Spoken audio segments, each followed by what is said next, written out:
Charlotte, North Carolina. August 22nd, 2025. The LYNX blue line hums through the city night. In one carriage sits Iryna Zarutska, 23, fresh off a pizza shop shift, headphones in, phone in hand, finally exhaling after a long day. For minutes later, the quiet fractures. Behind her, Decarlos Brown Jr, 34, stands. He reportedly draws a folding knife. In a burst of motion, he strikes, one slash to the neck, more wounds to the chest. The carriage erupts, screams, shuffling feet, a rain of panic. Iryna collapses to the floor as blood spreads across metal and rubber tiles. The attacker steps off at the next stop, calm as a commuter. First responders arrive within minutes, too late. The ride home that should have been ordinary wasn't. To understand this night, we step back. Charlotte's light rail had wrestled with fare evasion talk, thin security on platforms, and the reality that mental health crises don't stop at the turnstile.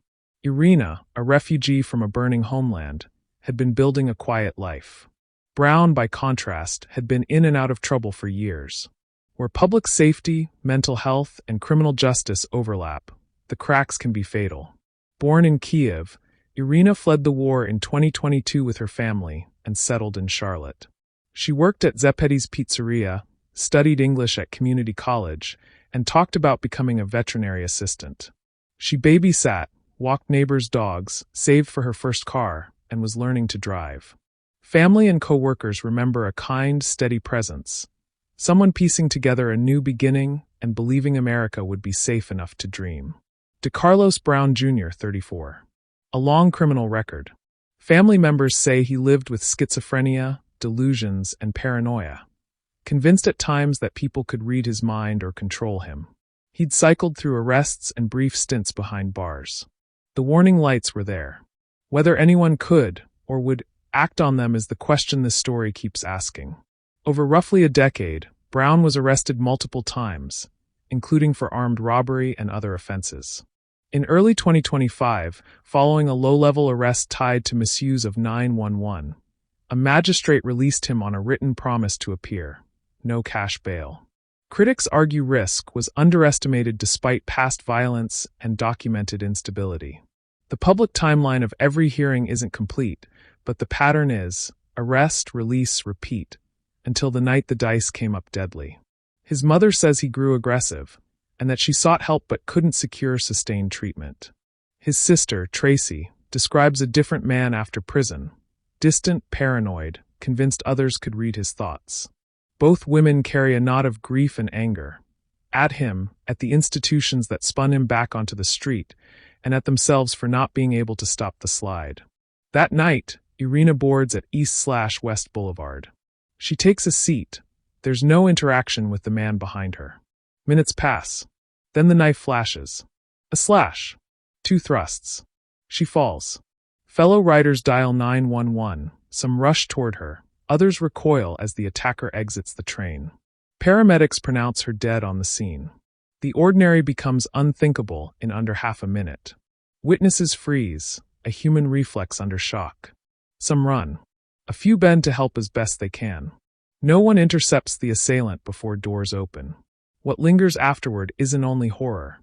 It's the silence in people's throats, the question. What would I have done? There's no easy answer from the comfort of a living room. In a moving train at 9:50 p.m., courage and terror share the same seat. Why did he do it? Family accounts describe schizophrenic delusions, voices, thought reading, control. Official motive remains a matter for the courts and clinicians. What's clear is that his perception of reality may have been shattered. In that fracture, a stranger became a target, and a young woman's life ended for no reason anyone can justify. Online, outrage spikes. How was he on the street? Why wasn't this national news? Say her name, Iryna Zarutska. Some posts demand tougher bail. Others demand mental health funding. Many ask why transit felt unprotected. The grief crosses borders. The story of a refugee murdered on a train ricochets from Charlotte to Kiev and back again. Why it happened. A thin mental health safety net. Bail decisions that didn't fully factor risk. Light rail security that couldn't deter or respond before the blade moved. And a social fog around serious mental illness. Precautions: stronger pre-release risk assessment, mandatory treatment/holds when danger is evident, more visible transit security and trained staff, faster emergency protocols, public bystander training that's safe and realistic. Where did it fail? Courts that released a high-risk defendant, health systems that couldn't hold and treat, transit that couldn't prevent or interrupt, family that tried but lacked tools and authority, society that stigmatizes, underfunds, and looks away until a headline breaks the quiet. There isn't one scapegoat here. There's a chain, and every weak link mattered. Reportedly, tech leaders and donors have pledged funds to commission murals honoring Iryna, efforts measured in 7 figures collectively, and additional grants for artists to place her image in American cities, so her story isn't lost in the churn. The message is simple: do not let silence erase a life. Preventing the next tragedy.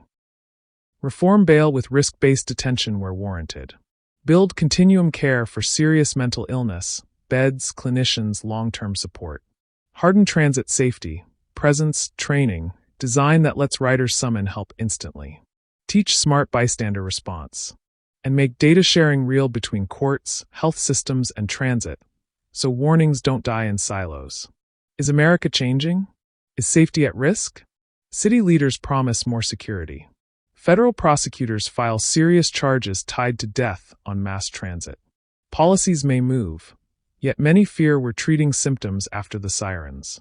For refugees, for night shift workers, for anyone on a last train home, the question remains: will the system change before tragedy arrives again? Name her, remember her, and build the safeguards that should have protected Iryna Zarutska.